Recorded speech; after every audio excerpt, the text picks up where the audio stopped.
celui qui a découvert cette technologie, c'est le physicien Tesla, il y a une centaine d'années. Le marché a vraiment explosé. On va arriver au premier milliard de téléphones équipés de charge sans fil à la fin 2021. On va parler d'une innovation qui nous concerne tous aujourd'hui, la recharge de nos appareils électroniques.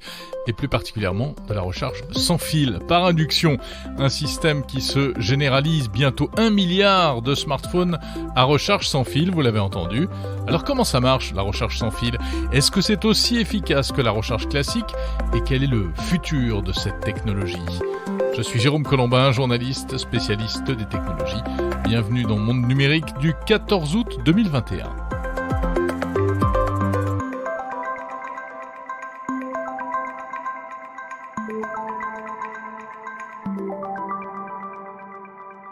Avant toute chose, merci d'écouter ce podcast. Si c'est la première fois, tant mieux, vous avez fait le bon choix. Si vous êtes déjà un abonné fidèle, eh bien, un grand merci car vous êtes de plus en plus nombreux. Monde Numérique est numéro 1 dans la catégorie technologie sur Apple Podcast, quasiment depuis le début. Et c'est grâce à vous, grâce à vos écoutes bien sûr, mais aussi à vos commentaires, à vos avis. Alors tiens, merci notamment à Porc-Épic, Nicole FB, Xian, Carrie Mathieu et Yoskiz. Je prends quelques noms parmi tous les messages très sympas qui ont été postés sur Apple Podcast. Vous êtes également très nombreux sur Podcast Addict sur Android, donc n'hésitez pas, continuez. Et puis, vous pouvez également vous inscrire à la newsletter de Monde Numérique pour recevoir automatiquement chaque samedi matin ce podcast dans votre boîte mail. Pour cela, rendez-vous sur le site mondenumérique en un seul mot.info.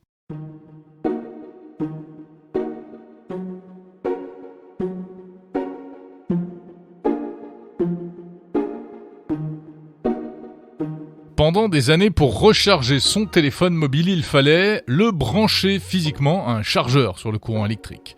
Ça a donné lieu à l'apparition, au fil des années, de toutes sortes de connecteurs. Rappelez-vous par exemple les petites prises de Nokia, Ericsson, Sony dans les années 90. Et puis est arrivé le mini USB, suivi du micro USB. Aujourd'hui, l'USB-C, sauf Apple qui a toujours joué en solitaire bien sûr avec ses connecteurs propriétaires, aujourd'hui Lightning. Bref, un vrai casse-tête pour les utilisateurs avec des tas de prises pas compatibles les unes avec les autres et beaucoup de gaspillage aussi à la clé à cause des changements de connecteurs au fil des années. Mais heureusement, depuis quelques années, eh bien, une solution alternative est apparue, c'est la recharge sans fil.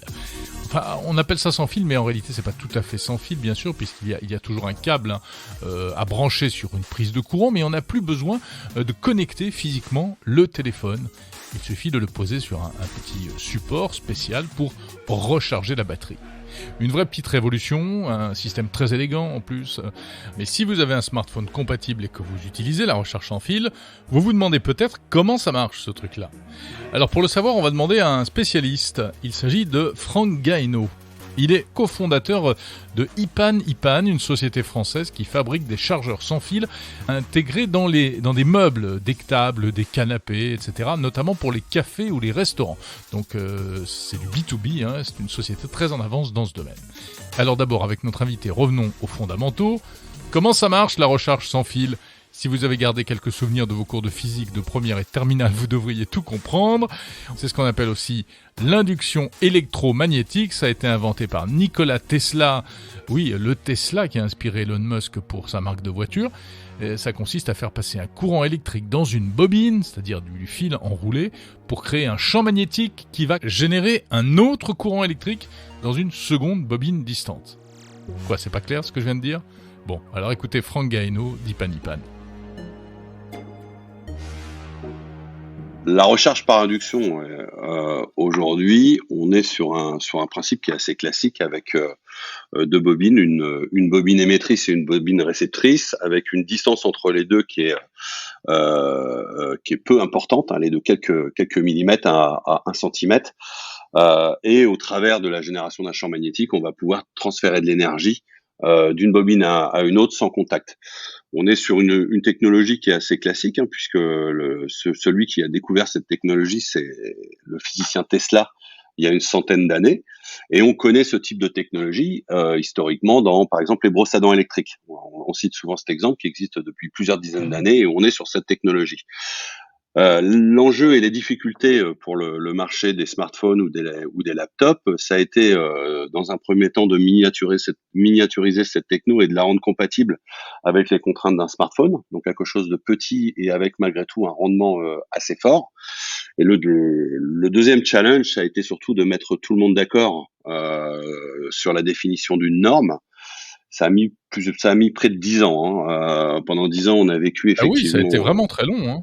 ouais, on a une grosse bon, les enjeux étaient énormes, hein, les enjeux économiques étaient énormes puisque derrière, il y a évidemment, du brevet, de l'IP avec, des fondeurs de composants, qui étaient directement impliqués et qui évidemment, tout ceci représentait des enjeux financiers énormes et donc on a eu une longue guerre des normes avec, des différentes propositions technologiques, on Chacun va pouvoir en essayait parler. d'imposer son système, j'imagine. Exactement, exactement. Avec en plus derrière des clients, et là je parle pas du client final, je parle déjà des fabricants de smartphones qui eux aussi de leur côté, devaient adopter effectivement cette norme. Donc on est arrivé en 2017 à effectivement, quelque chose d'homogène. Le marché a réellement commencé en 2017 après, une adoption, de la part des fabricants de smartphones, généralisée. Donc on a Apple à ce moment-là qui est rentré de manière très active dans le consortium, donc qui a joué, effectivement,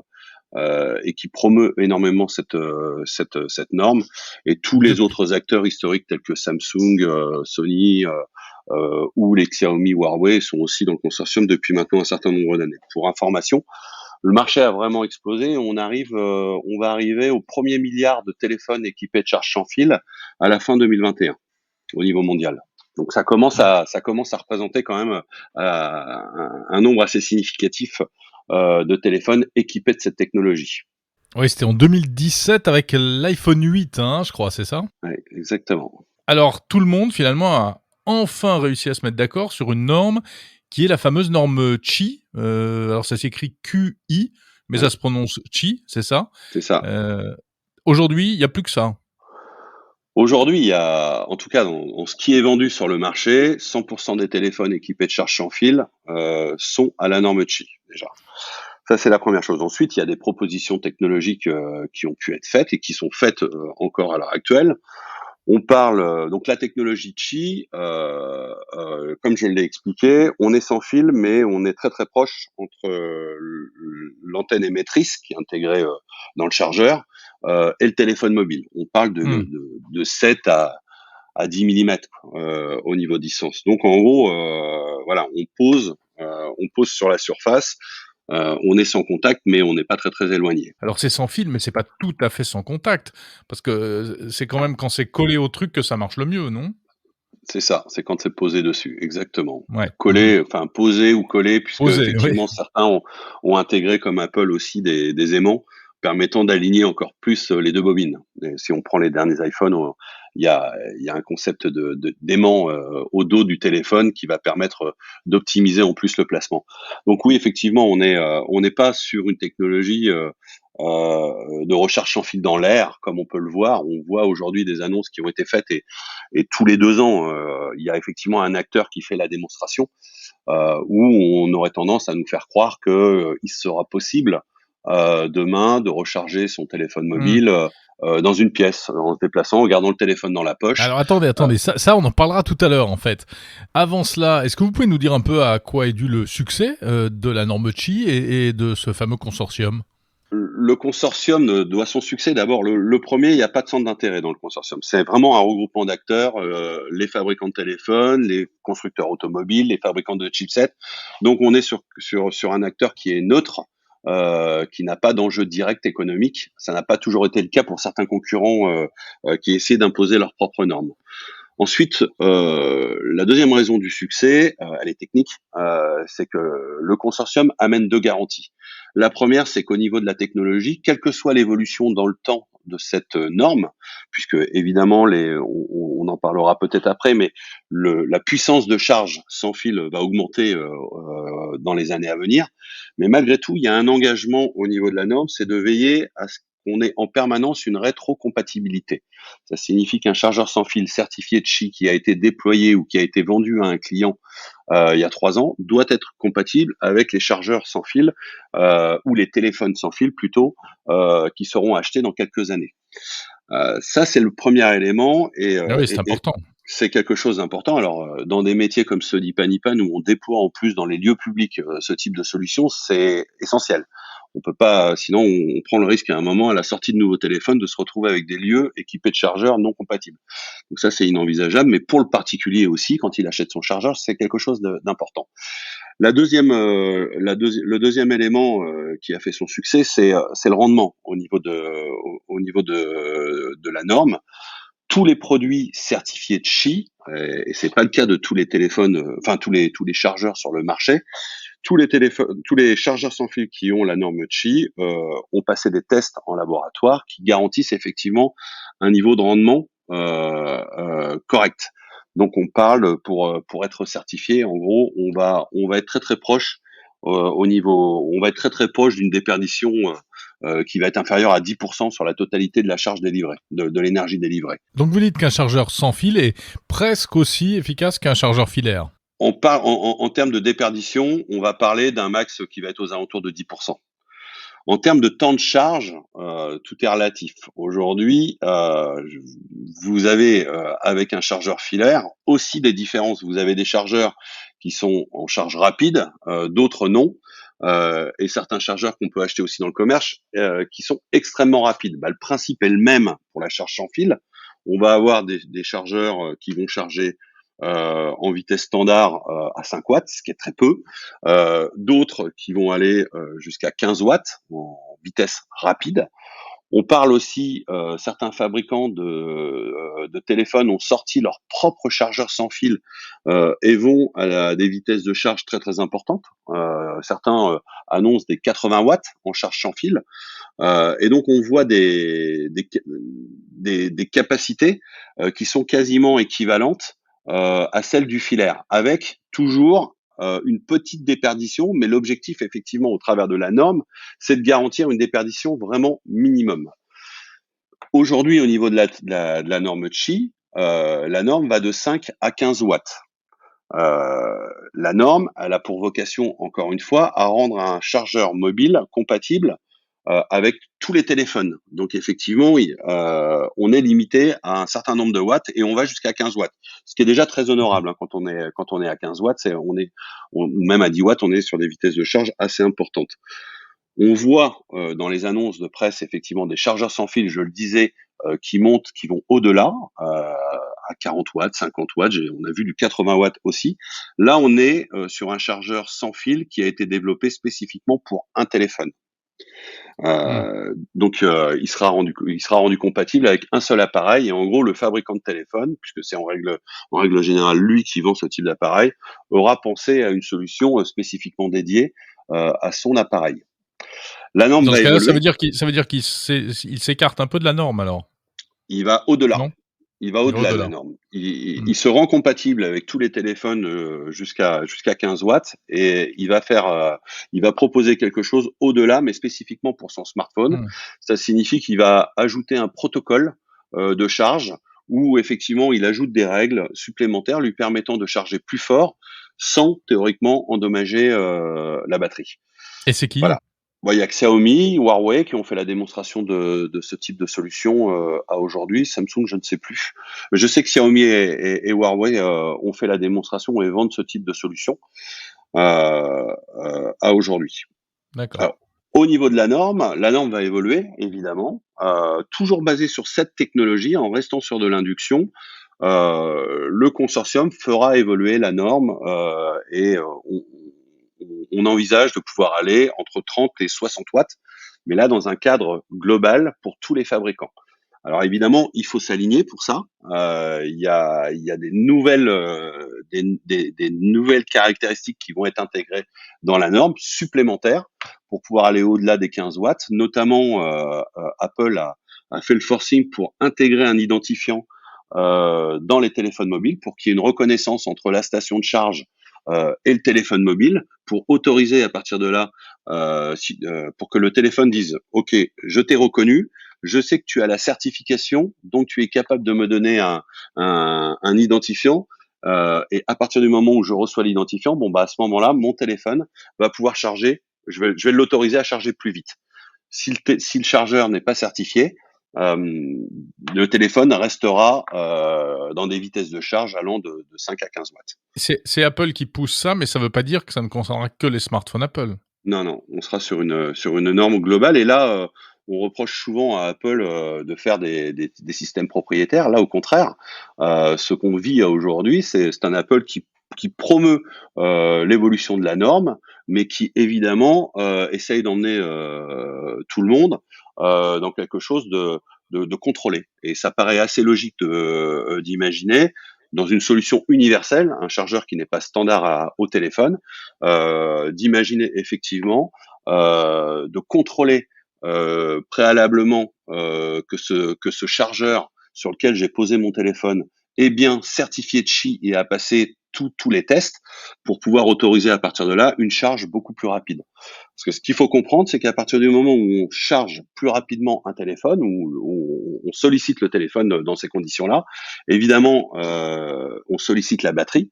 Et si ce n'est pas fait correctement, on va endommager beaucoup plus rapidement la batterie, etc., etc. Donc il y a effectivement des protocoles et des choses à respecter.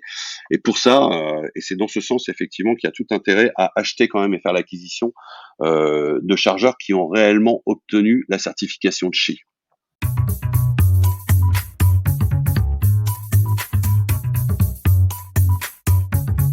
Voilà, alors si on résume, donc la recharge sans fil, c'est génial, mais attention, car il y a charge sans fil et charge sans fil, c'est-à-dire qu'il y a des chargeurs de différentes puissances, comme pour les chargeurs filaires, à vérifier au moment de l'achat par exemple. Et puis gare aux chargeurs non certifiés Qi qui peuvent poser problème, et là encore les mêmes problèmes que des chargeurs filaires non certifiés, c'est-à-dire des accidents, finalement des chargeurs qui prennent feu, c'est arrivé, c'est parce que c'était des chargeurs de mauvaise qualité.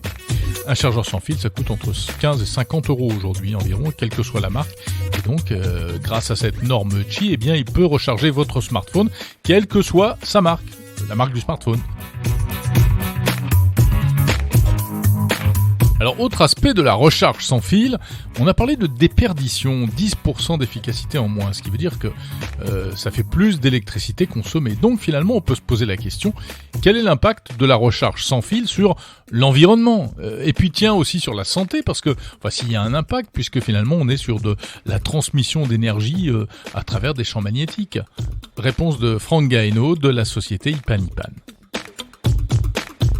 Sur la partie, si on parle de la santé déjà, on est sur des ondes de courte portée, on travaille au niveau du champ magnétique, donc on n'est pas, on peut pas comparer la charge sans fil, aujourd'hui à induction, aux technologies Bluetooth ou aux technologies Wi-Fi qui vont effectivement se répandre dans la pièce. Là, on n'est pas du tout dans ce cadre-là au niveau de la santé. Ensuite, au niveau de la déperdition d'énergie, on est sur quand même quelque chose qui est minimum à aujourd'hui. On essaye d'optimiser au maximum au travers de la norme. Donc en théorie, on est sur quelque chose effectivement qui au contraire a été pensé, et c'est le souhait de tous les fabricants, avec un minimum de déperdition d'énergie, avec un service par contre à côté qui est important, puisque d'un côté du côté écologique, si on fait une analyse des avantages de cette technologie, regardons un peu derrière nous quel était le marché de la charge filaire, du nombre de câbles, du nombre de connecteurs qui a existé dans le passé, et de tout ce qui traînait dans nos tiroirs. Aujourd'hui, avec cette technologie, on a enfin atteint un objectif important, une seule technologie pour l'ensemble des téléphones mobiles. Vous êtes en déplacement, vous trouvez des stations de charge autour de vous, on parle de demain, vous n'avez plus qu'à vous promener avec votre téléphone mobile, plus de câbles, etc. etc. Je ne sais plus de combien de câbles de charge aujourd'hui étaient fabriqués jusqu'à maintenant, mais je crois que on faisait plusieurs fois le tour de la planète si on mettait bout à bout l'ensemble des fils produits pour le marché de la téléphonie mobile. Alors on sait que les fabricants ont travaillé dans ce sens ces dernières années, puisque maintenant ils ne livrent plus pour la majorité le chargeur dans la boîte et ce câble.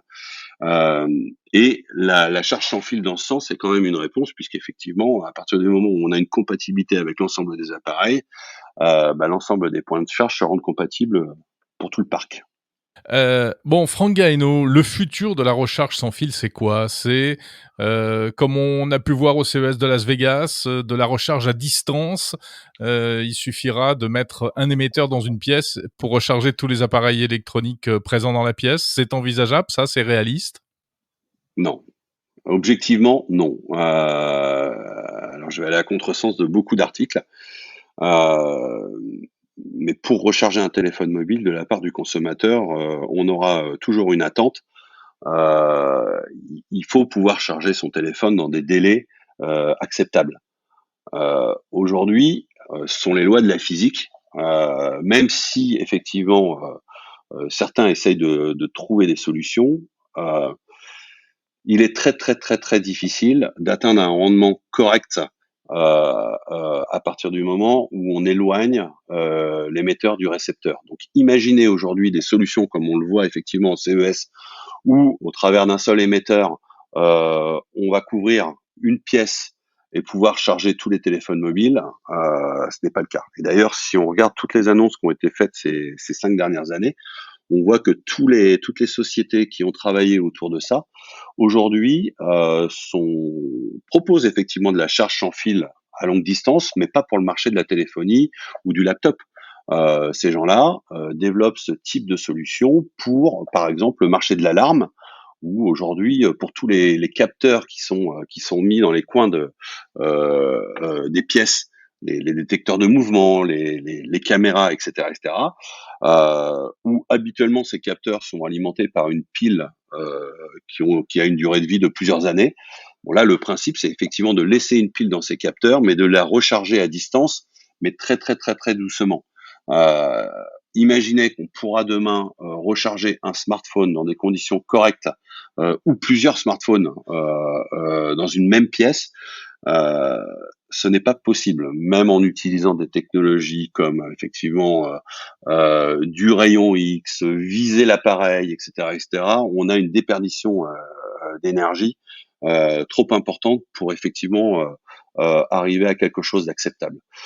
Nous aujourd'hui, l'évolution de cette technologie, c'est d'abord une intégration et un déploiement généralisé dans un maximum de lieux, que ce soit dans les véhicules, dans les lieux publics ou au bureau. C'est une évolution de la puissance de charge et donc tendre très très rapidement vers le marché des notebooks, des laptops, etc., etc. Tous ces marchés-là, pouvoir charger un maximum d'appareils, amener des fonctions comme elles commencent à être proposées aujourd'hui, où le chargeur sans fil, enfin le récepteur, le téléphone va être en même temps un chargeur. Donc utiliser chaque appareil pour partager l'énergie d'une façon ou d'une autre. Il y a fort à parier que les prochains MacBook de chez Apple intégreront un chargeur sans fil sur le capot, et simplement en posant son iPhone sur ce MacBook, quand celui-ci est fermé, on pourra effectivement partager l'énergie contenue dans la batterie du MacBook. Voilà, on va vers plutôt cet écosystème, cet environnement partagé, mais du point de vue technologique pur, les lois de la physique, j'ai peur que les lois de la physique ne changent pas. Et plus on éloigne l'émetteur du récepteur, plus on a une déperdition d'énergie importante. Et vu les attentes en termes de vitesse de charge, vu les attentes à aujourd'hui, je crains qu'on reste effectivement très très proche, que l'émetteur et le récepteur restent très très proches. Voilà. Bon, c'est pas de mal la veille. Dommage, vous venez de doucher On me le mais reproche. On me le reproche souvent.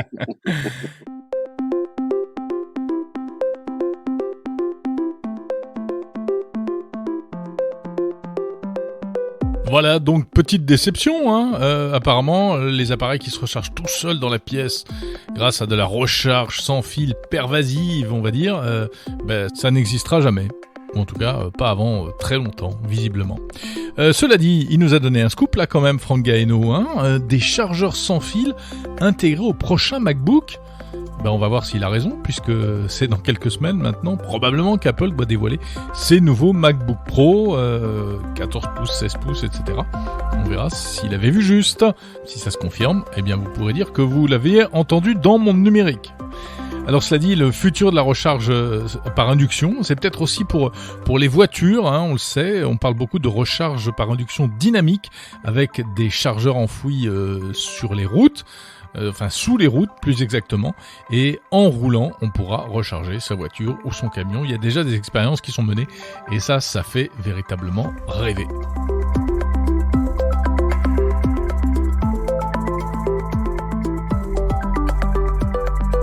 Merci d'avoir écouté Monde Numérique numéro 9, un numéro spécialité consacré spécifiquement à une technologie. Vous pouvez retrouver tous ces épisodes dans la playlist de l'été sur le site mondenumérique.info. On y parle également d'ordinateurs quantiques, de blockchain, de chiffrement de bout en bout et de reconnaissance faciale. La semaine prochaine, on repartira sur un rythme normal, entre guillemets, avec des news et des interviews d'actualité. Car Monde Numérique, c'est chaque samedi à 8h, l'émission qui décrypte les meilleures actus tech de la semaine et qui donne la parole à ceux qui font l'innovation. Voilà, faites passer, dites-le autour de vous, abonnez-vous à ce podcast, donnez votre avis surtout et n'hésitez pas à le noter sur les plateformes. Merci d'avance, je vous salue, je vous souhaite une très bonne suite de congés si vous êtes en vacances. Bonne fin d'été, à samedi prochain.